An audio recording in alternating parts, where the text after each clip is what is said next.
So now she's dead, supposedly from an overdose. And we're going to talk about how that is some bullshit. This little interview, I wish I'd have found the original, but oh well. It's 3 months old. I took it from Stephen Baldwin. I think that's who it was. Not quite sure. So in this interview, she's talking about being put on a boat. She was having a good time. And her handler takes her to a room with a rich, famous guy to be raped. And she's running and hiding, trying to get away from him. Basically told to perform sexual acts and, Oh, yeah. So you get a cut right after she says, oh yeah, the body's in agreement, it's to the side. But of course, she's reacting to his question. You do not see the hit of the facts that came at her. The mind at this age, from something that happened at 18 years old, for her anyways, has learned to cope with that past. She's done something mentally for herself that allows her to relive that experience without being hit by it. Perspective completely shifted, and I realized that I was in danger. But by the time So we're playing with our fingers. She goes, I realized I was in danger. I'd realized I was in danger, I was quite literally out to sea. The body's really loose. And then she makes a joke. I was quite literally out to sea. It's an inside joke. It tells you where her mind was at this stage in her life about the incident that happened when she was 18. She's covering the pain with humor. It's the stages of dealing with trauma.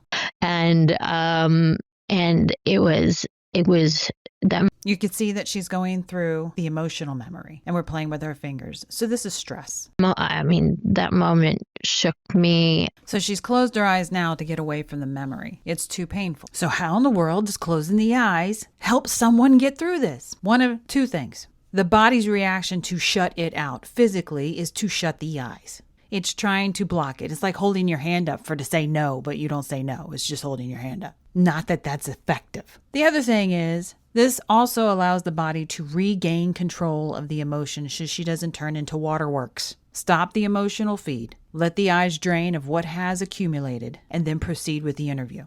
It was shocking. And I was quite literally walked down, and I had been having a great time.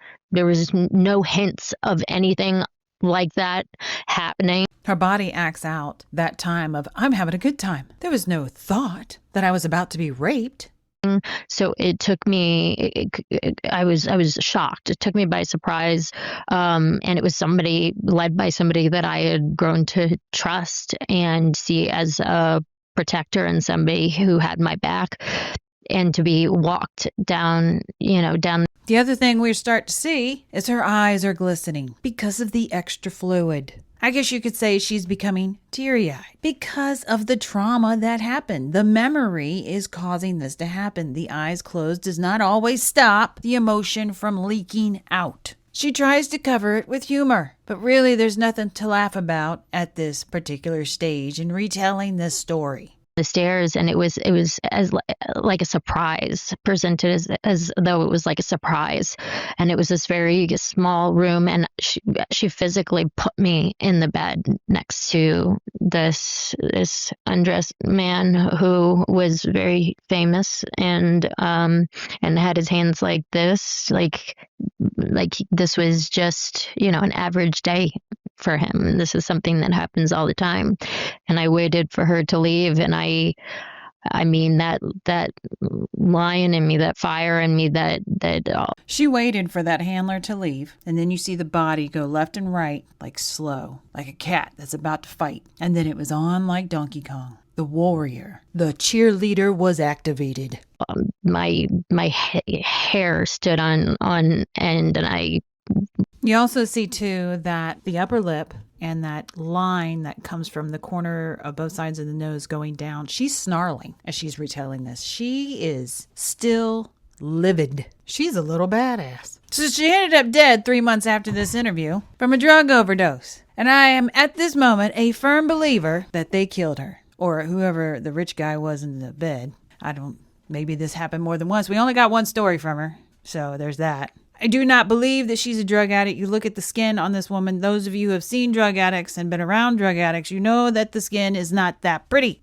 The muscle tone is not that nice. The fat deposits aren't that sweet. And to have Narcan in the house suggests that drugs were an ongoing issue with this woman. And looking at her says otherwise. The The body language that she gave of how this guy was laying in the bed and she mimicked it is like, ha ha ha, we have a clue.